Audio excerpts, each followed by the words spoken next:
नमस्कार साथियों, good morning. परिश्रम क्लासेस के ऑनलाइन यूट्यूब चैनल पे आप सभी का स्वागत है। दोस्तों, अपना टॉपिक चल रहा है इंडिया ज्योग्राफी में इंडिया फिजिकल डिवीज़न, भारत के भौतिक प्रदेश, भारत के प्राकृतिक प्रदेश या भौतिक प्रदेश, जिसमें हमने भारत को 6 भौतिक विभागों में विभाजित किया था। उसमें हमने एक उत्तरी पर्वतीय प्रदेश के बारे में पढ़ लिया था। यानी कहने का अर्थ है, हिमालय में अगर किसी विद्यार्थी को किसी भी प्रकार की समस्या हो, किसी पर्वत चोटी, पंजाब, प्रादेशिक हिमालय, लघु, महान, सह्याद्री, जो भी है, कहने का मतलब हिमालय से संबंधित किसी भी विद्यार्थी को कोई प्रॉब्लम हो तो कृपया वो पूछ सकते हैं।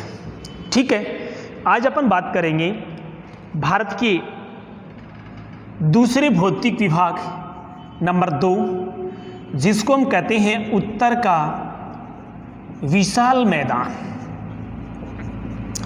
उत्तर का विशाल मैदान। ठीक है दोस्तों, भारत के इस रेखा चित्र में अब तक हमने एक हिमालय के बारे में,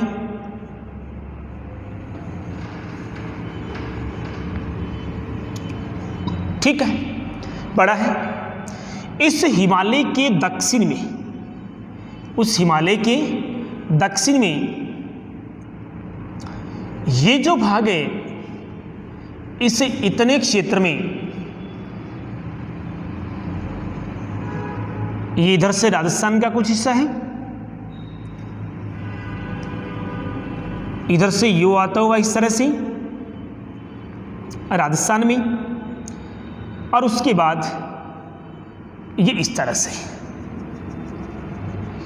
ये भारतीय मानचित्र में दोस्तों आप ये भौतिक विभाग जो है, इस भौतिक विभाग को हम कहते हैं उत्तर का विशाल मैदान। ठीक है दोस्तों, इस मैदान का दूसरा नाम, इस मैदान को कहा जाता है सिंधु, गंगा और ब्रह्मपुत्र का मैदान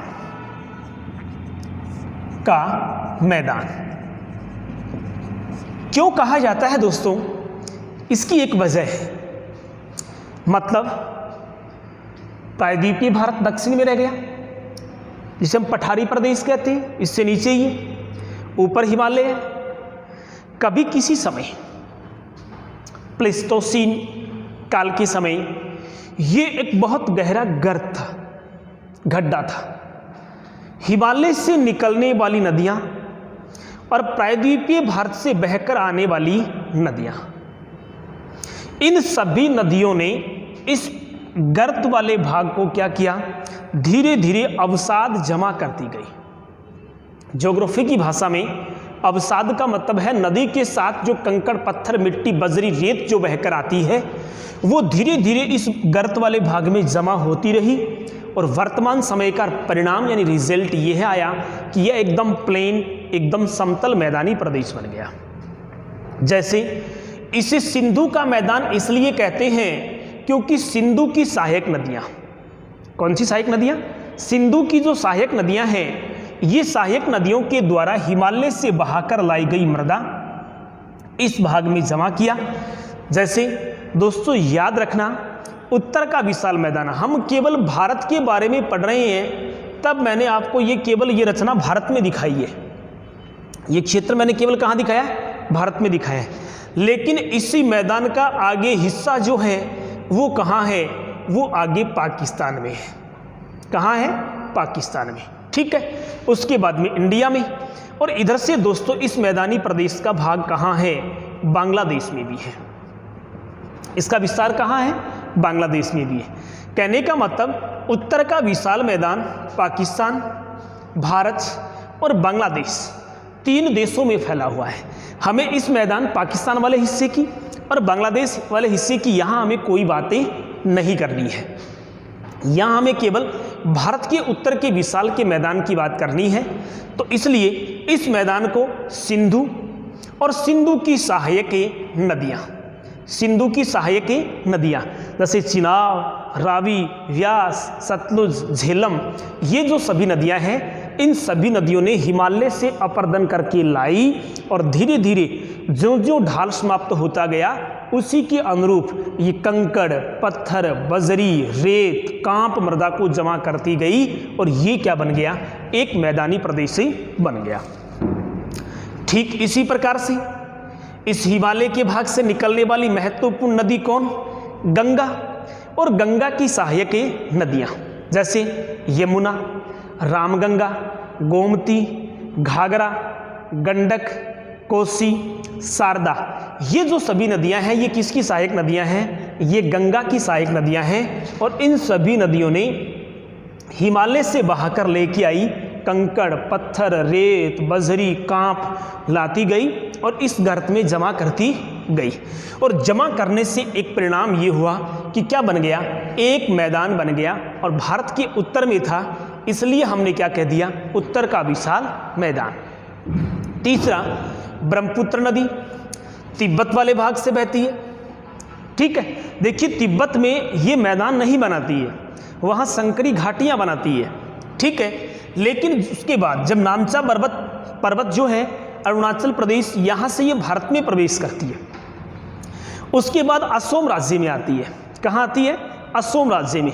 और असम के क्षेत्र में आने के बाद ये मृदा को क्या कर देती है, कंकड़, पत्थर, रेत, बजरी, कांप, ये मृदा जो थी उसको लाकर जमा कर देती है और क्या बना देती है, एक मैदान। इसलिए उत्तर के विशाल मैदान को दोस्तों कहा जाता है क्या, सिंधु, गंगा और ब्रह्मपुत्र का मैदान। ठीक है, देखिए उसके बाद में ये तो थी इसकी रचना से संबंधित बात कि ये कैसे बना, तो कारण मैंने बता दिया, नदियाँ बहा कर लाई है। दूसरी इधर से आई, इस तरह से बहती हुई मध्य प्रदेश से चंबल नदी। ठीक है, इस तरह से इधर से सोन है, टॉन्स नदियाँ हैं, केन है, बेतवा है, ये सभी नदी प्रायद्वीपीय भारत से आई, पठारी प्रदेश से आई और यहाँ लाकर जमा करती गई, इसलिए ये मैदानी प्रदेश बन गया। अब उसके बाद में जानकारी के लिए मैं आपको बता देता हूँ, भारत में यह है मैदानी प्रदेश कहाँ फैला है।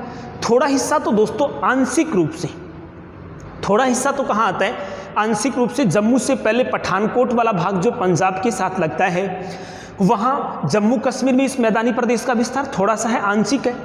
लेकिन पंजाब जो राज्य है भारत का, उस पंजाब राज्य में, उसके बाद में उत्तरी पूर्वी राजस्थान, उत्तरी पूर्वी कौन है, राजस्थान जो है, इसमें भी किसका विस्तार है, उत्तर का विशाल मैदान।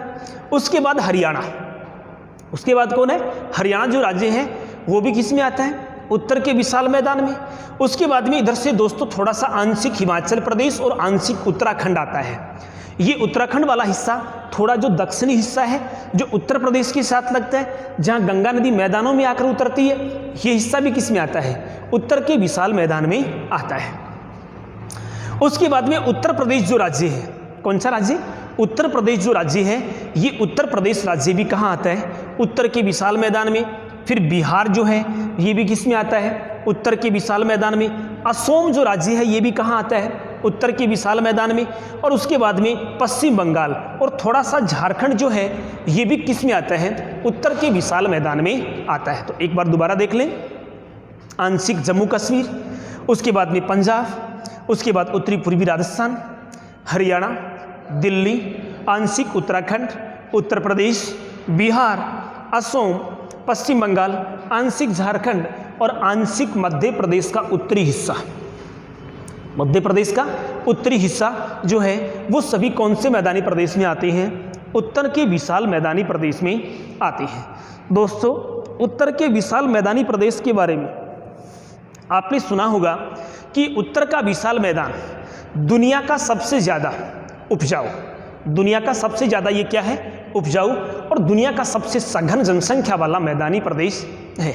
दोस्तों जनसंख्या का संबंध धरातल से होता है, और आप जब जनसंख्या का टॉपिक पढ़ें उस समय आप देख लेना या पढ़कर देख लेना कि जनसंख्या जहाँ ज़्यादा रहती है वहाँ क्या है, मैदानी प्रदेश है। भारत में सर्वाधिक जनसंख्या वाला उत्तर प्रदेश जो राज्य है वो कौन से मैदानी प्रदेश में आता है, उत्तर के विशाल, बिहार, पश्चिम बंगाल वाला हिस्सा, इधर दिल्ली वाला हिस्सा, ये सभी किस में आते हैं, उत्तर के विशाल मैदानी प्रदेश में ही आते हैं। तो इसका मतलब ये हुआ कि यह दुनिया का सबसे ज़्यादा उपजाऊ और इसी के साथ साथ ये दुनिया का सघन बसा हुआ एक मैदानी प्रदेश है जिसका नाम है उत्तर का विशाल मैदान या फिर सिंधु, गंगा और ब्रह्मपुत्र का मैदानी प्रदेश। दोस्तों, इस मैदानी प्रदेश का कुल जो क्षेत्रफल है ये लगभग 7.5 लाख वर्ग किलोमीटर है। 7.5 लाख वर्ग किलोमीटर क्षेत्र में फैला हुआ है ये मैदानी प्रदेश। दोस्तों, इस चित्र में आप देख सकते हो, मैप जो मैंने यहाँ दिखा रखा है इसमें आप देख सकते हो उत्तर पश्चिम में इस मैदान की चौड़ाई ज़्यादा है। ये उत्तर पश्चिम का हिस्सा है, तो उत्तर पश्चिम में इस मैदान की चौड़ाई ज़्यादा है। ये लगभग यहाँ आने के बाद 480 किलोमीटर चौड़ा हो जाता है। चौड़ाई क्या हो जाती है? ज़्यादा है यहाँ पर उत्तर पश्चिम में, लगभग 480 किलोमीटर।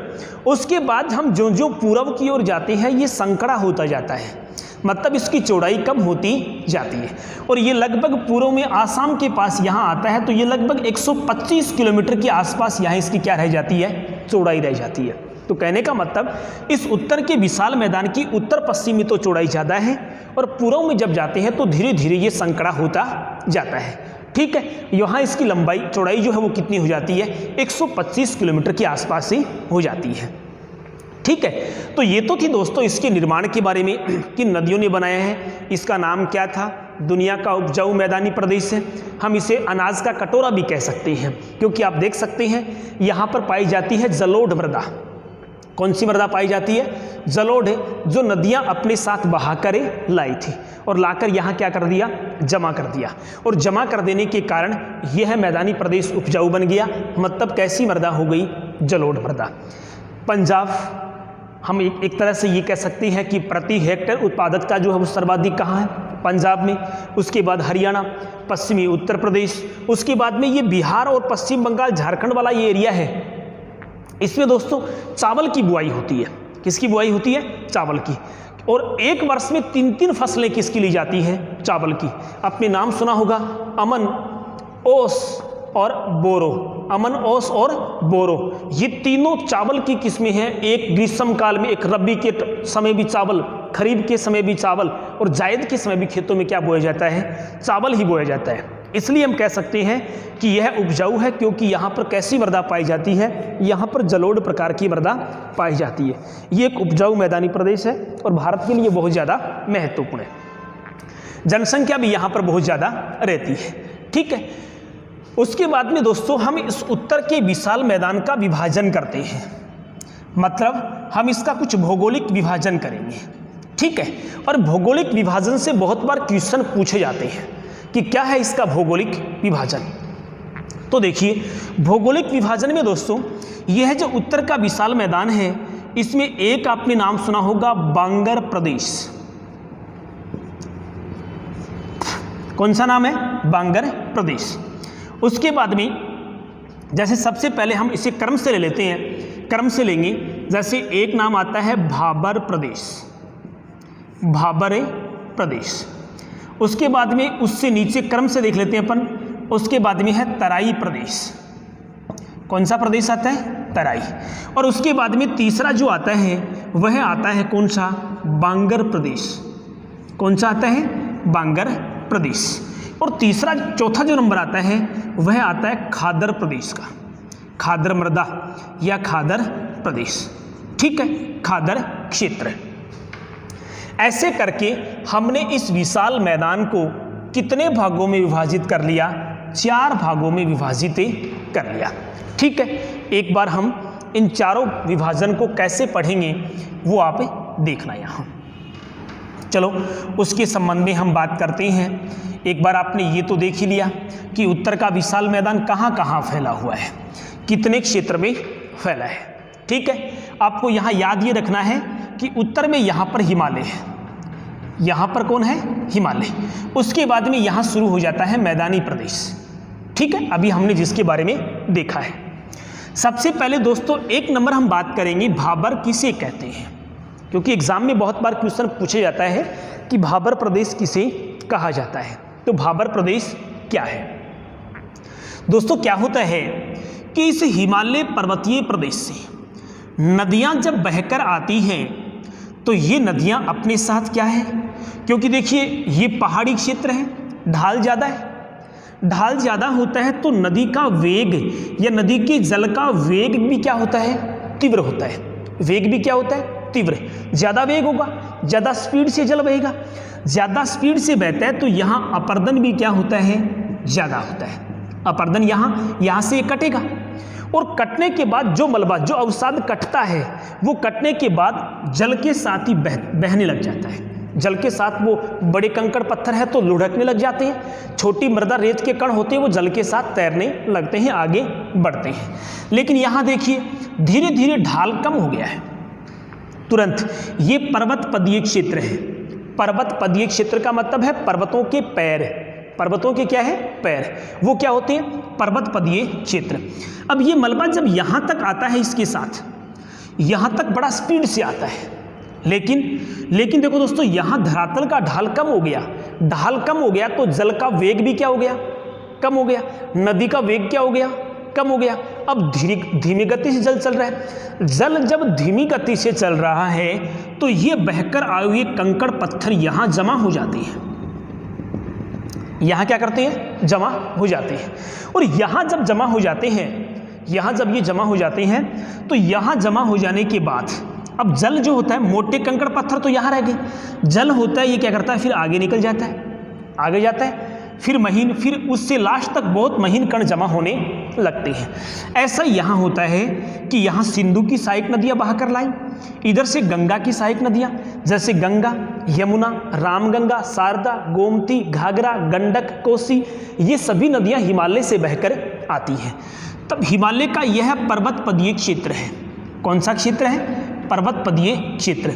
मतलब यहाँ आने के बाद मैदान शुरू हो जाते हैं, यहाँ तक पर्वत है तो यहाँ तक तो जल का ढाल ज़्यादा होगा, धरातल का ढाल क्या होगा, ज़्यादा होगा, और नदियाँ बड़ी तेज़ गति से बहेंगी। इसलिए ये इस क्षेत्र में अपने साथ बहा कर लाती हैं और यहाँ बड़े बड़े कंकड़ पत्थर जमा कर देती है। बड़े बड़े क्या करती है, एक कंकड़ पत्थर यहाँ पर जमा कर देती है। कहाँ, पर्वत पदीय क्षेत्रों में। पर्वत पदीय क्षेत्रों में बड़े बड़े कंकड़ पत्थर जमा कर देती है। और जल जो होता है, जल होता है, ये बड़े कंकड़ पत्थर होने के कारण जल उनके बीच से, उसके नीचे से निकलने लगता है और जल दिखाई नहीं देता। इसलिए कहा जाता है कि भाबर प्रदेश में नदियाँ जो होती हैं, ये नदियाँ क्या हो जाती हैं, अदृश्य हो जाती हैं। क्या हो जाती है, अदृश्य, मतलब दिखाई नहीं देती। भाई हम एक फर्श पर पानी डालें और एक पत्थरों में पानी डालेंगे तो पानी तो पत्थरों में अंदर नीचे तक चला गया है और फर्श पर ऊपर रह गया है। तो यहाँ बड़े पत्थर हैं या फर्श नहीं है, समतल नहीं है, तो यहाँ जल दिखाई नहीं देता, इसलिए वो क्या हो जाता है, अदृश्य। एग्जाम में क्वेश्चन क्या आता है, एग्जाम में क्वेश्चन ये आता है कि निम्न में से कौन से प्रदेश में, कौन से क्षेत्र में नदियाँ अदृश्य हो जाती हैं, तो कौन से क्षेत्र में, भाबर प्रदेश में नदियाँ अदृश्य हो जाती हैं, दिखाई नहीं देती। कहने का मतलब ये है, कहने का मतलब ये है कि पर्वत पदीय क्षेत्रों में लगभग 8 किलोमीटर से लेकर 16 किलोमीटर के बीच, 8 से 16 किलोमीटर की एक चौड़ाई वाला क्षेत्र है जिसमें बड़े बड़े कंकड़ पत्थर होते हैं, जो पर्वत पदीय क्षेत्रों के बिल्कुल नज़दीक होता है, जहां नदियां अदृश्य हो जाती हैं। उस 8 से 16 किलोमीटर चौड़ी पट्टी को हम क्या कहते हैं, भाबर प्रदेश कहते हैं। क्या कहते हैं, भाबर प्रदेश कहते हैं। एक बार दोबारा देख लें, हिमालय के पर्वत पदीय क्षेत्रों में 8 से 16 किलोमीटर चौड़ी एक पट्टी, जिसमें बड़े गोल कंकड़ पत्थर, बड़ी बजरी के कण होते हैं, ऐसी चौड़ी पट्टी जिसमें नदियां अदृश्य हो जाती हैं, उस प्रदेश को हम क्या कहते हैं, भाबर प्रदेश कहते हैं। ठीक है, उसके बाद में क्या होता है, तराई। दूसरा जो पॉइंट आता है वो कौन सा आता है, तराई प्रदेश। ठीक है दोस्तों, यहां तक ये जो भाबर प्रदेश है, उस भाबर प्रदेश से लगभग 15 से 30 किलोमीटर की दूरी, चौड़ाई वाला एक क्षेत्र, एक पट्टी तराई प्रदेश कहलाती है। यहाँ पर क्या होता है, भूमि समतल नहीं है, जगह जगह गर्त से बने हुई है, मृदा के यहाँ पर हम कह सकते हैं कीचड़ सा जमा रहता है, घने वन यहाँ पर पाए जाते हैं। ऐसे जो जल से तर क्षेत्र हैं उनको क्या कहा जाता है? तराई। और जो नदी भाबर प्रदेश में लुप्त हुई थी, अदृश्य हो रही थी, दिखाई नहीं दे रही थी, वह अब नदी कौन से प्रदेश में दिखाई देने लग जाती है? वह तराई क्षेत्र में दिखाई देने लग जाती है। कौन से क्षेत्र में? तराई क्षेत्र में वो नदी दिखाई देने लग जाती है, जो भाबर प्रदेश में क्या हुई थी? लुप्त या अदृश्य हुई थी। ठीक है, तो भाबर के दक्षिण में 15 से 30 किलोमीटर चौड़ी एक पट्टी जो है, इस पट्टी, ये पट्टी जहाँ पर जल इधर उधर बिखरा हुआ होता है, जगह जगह जल भरा हुआ होता है, ऐसे एक दलदली क्षेत्र को, ऐसे कीचड़नुमा क्षेत्र को हम क्या कहते हैं? तराई प्रदेश कहते हैं। दोस्तों, किसी समय तो यहाँ पर घने जंगल, घने वन हुआ करते थे, एक दलदली क्षेत्र हुआ करता था, मनुष्य की बसावट के लिए उपयुक्त नहीं होता था, क्योंकि यहाँ पर खतरनाक कीड़े मकोड़े हुआ करते थे। लेकिन अब वर्तमान में जनसंख्या का दबाव बढ़ जाने के कारण इस तराई प्रदेश की भूमि को समतल किया जाने लगा और यहाँ पर अब कृषि कार्य होने लग गया है। कहने का मतलब धीरे धीरे, पहले तो बिल्कुल ये घने वनों वाला क्षेत्र हुआ करता था, लेकिन अब वर्तमान में जनसंख्या का दबाव बढ़ जाने के कारण नई भूमि की तलाश करनी पड़ेगी। तो नई भूमि तो यही थी, तराई क्षेत्र ही था, और ये तराई जो क्षेत्र है अब उसे समतल कर कृषि के उपयोग के लिए बनाया जाने लगा है, और इन भूभागों पर अब क्या होने लग गई है? कृषि होने लग गई है। ठीक है, समझ गए तराई प्रदेश। तीसरा है दोस्तों बांगर प्रदेश। ठीक है, ज्यादातर एग्जाम में यही पूछा जाता है, बांगर क्या है और खादर क्या है। देख सकते हैं आप, मतलब आप 10th में भी देखें, 11th में देखें, कंपटीशन की एग्जाम में आप देखें, तो ये दोनों पॉइंट जो है ना बहुत बार पूछे गए हैं, बहुत बार एग्जाम में पूछे जाते हैं, बांगर और खादर। देखो, बांगर होते हैं प्राचीन जलोढ़क, दोनों में अंतर देखो, प्राचीन जलोढ़क मतलब जल के साथ बहकर आए। खादर जो होते हैं वो होते हैं दोस्तों नवीन जलोढ़क। वो क्या होते हैं? नवीन जलोढ़क। दोनों में अंतर देखो, बांगर प्राचीन जलोढ़क है, खादर कैसे है? नवीन जलोढ़क है। दोनों का अंतर बड़ा अजीब है, एक दूसरे से विपरीत है, एक पुराना है और दूसरा क्या है? नया है। बांगर में रेत के कण मोटे होते हैं, बांगर में रेत के कण क्या होते हैं? मोटे होते हैं। खादर जो होती है इसमें रेत के कण दोस्तों क्या होते हैं? महीन होते हैं। अंतर देखिए दोनों में, मैं दोनों एक साथ क्यों पढ़ा रहा हूँ? क्योंकि यही दोनों अंतर आपसे एग्जाम में करवाए जाते हैं, यही दोनों अंतर आपसे एग्जाम में करवाए जाते हैं। अंतर देखो, बांगर प्राचीन जलोढ़क, खादर नवीन जलोढ़क। बांगर में रेत के कण क्या होते हैं? मृदा के कण क्या होते हैं? मोटे। खादर जो होते हैं उसमें रेत के कण क्या होते हैं? महीन होते हैं। बांगर प्रदेश उच्च भूमियां होती हैं और खादर प्रदेश निम्न भूमियां होती हैं। ये उच्च भूमियां होती हैं, इसलिए यहाँ पर प्रति वर्ष बाढ़ का पानी नहीं पहुँच पाता, लेकिन यह निम्न भाग होती है, यहाँ तक बाढ़ का पानी जो है वो प्रति वर्ष पहुँच जाता है। पानी प्रतिवर्ष यहाँ तक पहुँचता है, और पहुँचता है तो नई मृदा लाकर जमा करती है, नई मृदा जमा होती है। इसलिए देखो कैसे जलोढ़क होते हैं? नवीन। और यहाँ पर प्रतिवर्ष बाढ़ का पानी नहीं आता है, इसलिए कैसे जलोढ़क होते हैं? प्राचीन जलोढ़क होते हैं। कैसे होते हैं? प्राचीन जलोढ़क होते हैं। ठीक है, अब देखिए ये कहाँ है? तो दोस्तों प्राचीन जो जलोढ़क है ये इधर सिंधु का जो मैदान है, ये जो पंजाब वाला भाग है, ये जो हरियाणा वाला भाग है, ये जो उत्तरी पूर्वी राजस्थान वाला जो भाग है, इस भाग में किस प्रकार की जलोढ़क, कैसी मृदा पाई जाती है? बांगर मृदा। मतलब पंजाब, दिल्ली, हरियाणा, यमुना का क्षेत्र और पश्चिमी जो उत्तर प्रदेश है और मध्य प्रदेश वाला ये जो हिस्सा है, इसमें कैसे जलोढ़क पाए जाते हैं? इसमें प्राचीन मतलब कैसी मृदा पाई जाती है? बांगर मृदा।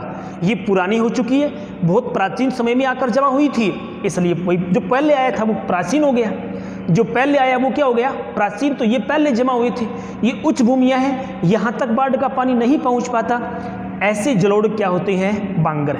लेकिन पूर्वी उत्तर प्रदेश, असम वाला ये भाग, ये पश्चिम बंगाल, झारखंड का, बिहार का कुछ हिस्सा है, यहाँ पर दोस्तों किस तरह की जलोढ़क पाए जाते हैं? यहाँ पर नवीन प्रकार के जलोढ़क पाए जाते हैं, जो सबसे ज़्यादा उपजाऊ होते हैं, क्योंकि मृदा की महीन कण होती है, कहाँ पे मृदा होती है, तो ये क्या होती हैं, ये उपजाऊ। और ये जो होते हैं इनको हम दोमट कह सकते हैं। क्या कह सकते हैं, दोमट। और ये क्या होती है, ये नवीन खादर जो होते हैं ये कांप मृदा होती है। क्या होती है, कांप। आप देख सकते हैं कोसी नदी प्रतिवर्ष बाढ़ लाती है, उसके बाद में इधर से जब गंगा नदी यहाँ तक उत्तर प्रदेश के पूर्वी हिस्से में पहुँचती है तो यहाँ तक कभी कभी बाढ़ आती है। आसाम में भी क्या आती है, बाढ़। पश्चिम बंगाल के क्षेत्र में भी क्या आती है, बाढ़ आती है। तो देखो बाढ़ का पानी प्रतिवर्ष पहुँचता है, नवीन जलोढ़क हैं तो कैसी हैं, खादर। आपने बहुत कम सुना है कि पंजाब के क्षेत्र में बाढ़ आ रही है, हरियाणा के क्षेत्र में बाढ़ आ रही है, क्योंकि ये भूमियाँ उच्च है, यहाँ तक बाढ़ का पानी नहीं पहुँच पाता, इसलिए ये कैसे जलोढ़क है, प्राचीन है। और प्राचीन जलोढ़क को हम क्या कहते हैं, बांगर के नाम से जानते हैं। ठीक है, तो ये था उत्तर के विशाल मैदान का एक भौगोलिक वर्गीकरण।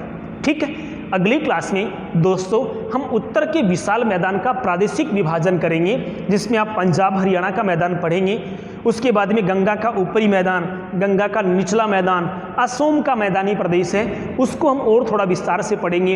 इसमें दोआब आएंगे, रचना दोआब, बारी दोआब, सिंध दोआब, चाज दोआब, ऐसे दोआब आएंगे। दोआब क्या होते हैं वो हम अगली क्लास में बात करेंगे।